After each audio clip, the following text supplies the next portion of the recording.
Halo teman-teman, welcome back to my YouTube channel. Hari ini aku mau bahas salah satu jenis wayang yang cukup populer, yaitu wayang golek. Ketika mendengar mengenai wayang golek, secara langsung kita sepakat menamainya sebagai salah satu warisan kebudayaan Sunda. Seni pertunjukan wayang trimatra atau 3 dimensi ini sangat banyak dijumpai di wilayah Jawa Barat, mulai dari daerah Banten sampai Cirebon, atau bahkan daerah perbatasan dengan Jawa Tengah. Masih sering ada pertunjukan kesenian yang satu ini. Untuk itu kita akan bahas sejarah wayang golek. Tapi sebelum itu jangan lupa pencet tombol subscribe dan nyalakan tombol loncengnya. Sekarang kalian semua duduk yang baik, siapin martabak Choco Crunch, es kul-kul, pecak lele, dan kita mulai. Intro.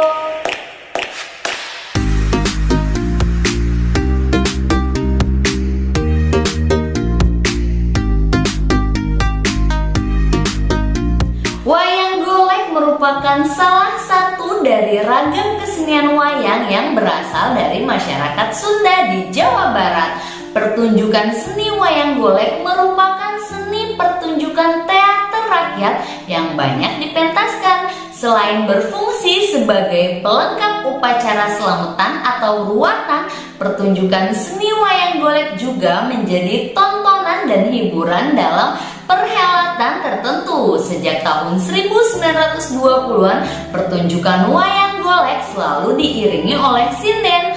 Popularitas sinden pada masa-masa itu sangat tinggi sehingga mengalahkan popularitas dalam wayang golek itu sendiri. Wayang golek saat ini telah dominan sebagai seni pertunjukan rakyat yang memiliki fungsi relevan dengan pertumbuhan kebutuhan-kebutuhan masyarakat lingkungannya, baik kebutuhan spiritual maupun material. Hal tersebut dapat kita lihat dari beberapa kegiatan di masyarakat, misalnya ketika ada perayaan, baik hajatan, dalam rangka hitanan, pernikahan, dan lain-lain, ada kalanya diiringi dengan pertunjukan wayang golek. Sekarang kita bahas sejarah wayang golek. Sekitar tahun 1583, Sunan Kudus yang merupakan salah satu penyebar agama Islam di Pulau Jawa pernah membuat kurang lebih 70 buah wayang dari kayu.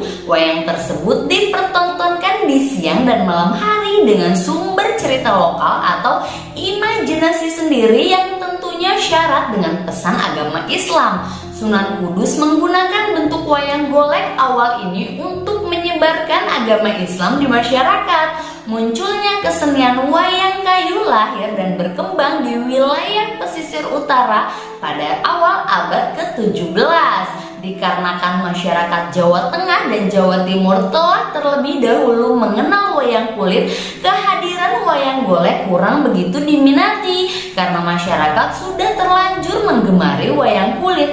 Namun wayang golek Sunan Kudus itu menarik hati dari ulama dan santri Cirebon yang sedang berkunjung ke wilayah Sunan Kudus. Akhirnya ide wayang golek itu pun dibawa ke Cirebon. Pementasan wayang golek di Tanah Parahyangan dimulai sejak Kesultanan Cirebon yang berada di Tanah Panembahan Ratu tahun 1540 sampai 1650. Cicit dari Sunan Kudus yang dipertunjukkan saat itu adalah wayang cepak atau wayang golek papak. Disebut demikian karena memiliki bentuk kepala yang datar. Selanjutnya, ketika kekuasaan Kesultanan Cirebon diteruskan oleh Pangeran Girilaya pada tahun 1650 sampai 1662, wayang papak semakin populer di mana kisah babat dan sejarah tanah Jawa menjadi inti cerita yang tentunya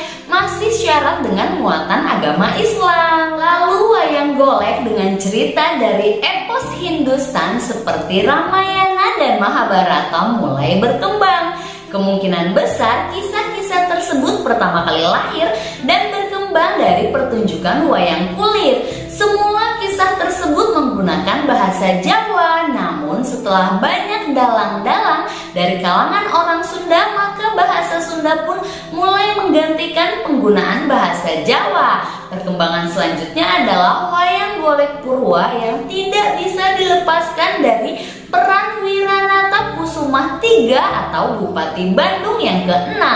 Beliau sangat menggemari wayang, tetapi ia menginginkan suatu pertunjukan yang lebih menarik dan memiliki nilai-nilai kesundaan. Akhirnya ia meminta salah seorang pengrajin wayang kulit bernama Ki Darman atau pegiat wayang kulit asal Tegal di daerah Cibiru, Ujung Berung, Bandung untuk membuat bentuk wayang golek yang lebih menarik dengan bentuk kepala atau rupa yang benar-benar menyerupai manusia. Maka lahirlah bentuk wayang golek Sunda seperti yang kita lihat sekarang. Wayang golek semakin populer, tidak lagi sebatas konsumsi kaum menah, tapi masyarakat biasa pun mulai menggemari wayang golek ini. Wayang golek pun semakin menyebar ke segala penjuru Jawa Barat setelah dibukanya The Groot Postweg atau Jalan Raya Dendels yang menghubungkan daerah-daerah di Jawa Barat. Dari paparan di atas, maka di tanah Parahyangan bermula muncul wayang-wayang klasik seperti wayang golek Papak, wayang golek Purwa, dan wayang golek Pakuan. Wayang golek Papak masih dipertontonkan di daerah Cirebon dengan kisah babat yang menggunakan bahasa Cirebon. Wayang golek Purwa memainkan kisah Mahabharata dan Ramayana yang diadopsi dari pementasan wayang kulit namun menggunakan campuran bahasa Jawa dan bahasa Sunda.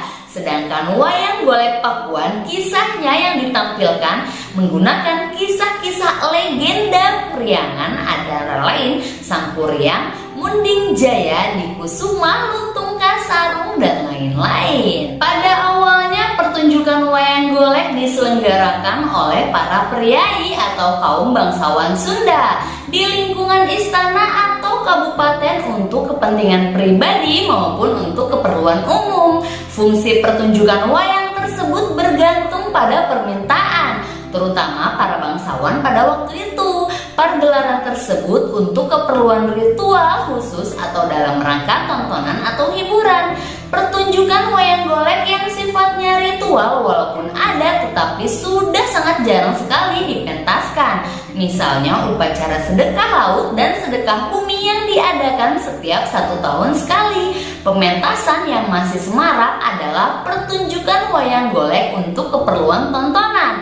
Biasanya diselenggarakan untuk keperluan memperingati hari jadi kabupaten, HUT kemerdekaan Republik Indonesia, syukuran, dan lain-lain. Walaupun demikian, bukan berarti esensi yang mengandung nilai tuntunan dalam pertunjukan wayang golek sudah hilang. Fungsi wayang golek di tengah-tengah masyarakat mempunyai kedudukan yang sangat terhormat. Di samping sebagai sarana hiburan yang sehat, ia juga berfungsi sebagai media penerangan dan pendidikan, baik itu tentang moralitas, etika, adat istiadat, atau religi. Yang tidak kalah pentingnya, wayang golek itu pun berfungsi sebagai upacara ritual penolak bala, upacara ngaruat, dan bahkan upacara yang lainnya.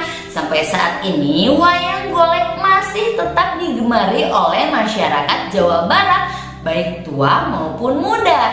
Ia masih sering dipertontonkan pada berbagai pentas keramaian seperti hitanan, perkawinan, perayaan hari-hari besar, malam penggalangan dana sebagai haul nazar atau ngaruat untuk memohon berkah dan keselamatan. Media utama pergelaran wayang golek adalah boneka yang terbuat dari kayu, umumnya jenis kayu yang ringan, ditata, diukir, dicat, diberi busana dan karakter sesuai dengan ketentuan dan kebutuhan. Boneka kayu yang menyerupai manusia dengan stilasi di sana-sini itu disebut juga wayang golek. Dengan demikian, nama benda peraga dan nama jenis pertunjukan ini sendiri dinamakan dengan wayang golek. Bentuk badan wayang golek sebenarnya dapat dipisah-pisah menjadi 3 bagian, yaitu bagian kepala beserta leher, tangan, dan badan. Ketiga bagian tersebut dibuat secara terpisah untuk kemudian disambungkan sehingga bentuknya tampak utuh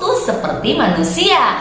Bagian leher dan kepala disambungkan oleh bambu yang telah diraut kurang lebih sebesar jari kelingking, sehingga wayang tersebut dapat menengok ke kiri dan ke kanan seperti manusia. Bagian bawah dari bambu itu diruncingkan menembus badan wayang sampai ke bawah dan akhirnya berfungsi sebagai kaki yang akan ditancapkan pada batang pisang sehingga dapat berdiri kokoh. Sedangkan dari bagian pinggang ke bawah dipasang kain yang berbentuk sarung sehingga tangan dalang yang memegang bambu tadi tidak tampak dari luar. Bagian tangan dibuat terpisah terutama pada sendi bahu dan sendi siku. Sendi-sendi itu dihubungkan dengan benang atau tali sehingga wayang tersebut dapat bergerak menyerupai manusia. Bagian tangan tokoh-tokoh wayang tertentu diberi kelat bahu atau hiasan pakaian lengan atau gelang.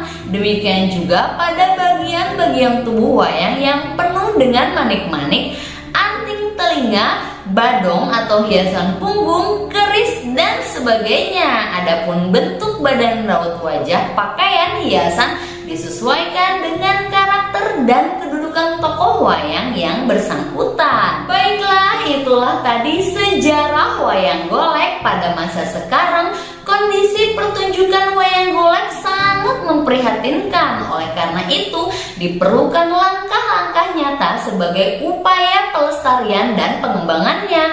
Revitalisasi bukan lagi sekedar relevan, tetapi yang sangat penting dilakukan agar di masa yang akan datang jenis wayang tidak hilang begitu saja. Wayang ini diharapkan mampu terus bertahan di tengah-tengah dinamika masyarakat yang selalu berubah oleh pesatnya perkembangan ilmu dan teknologi. Selesai, jangan lupa subscribe dan nyalakan tombol loncengnya supaya kalian gak ketinggalan video-video seru lainnya. Sampai jumpa.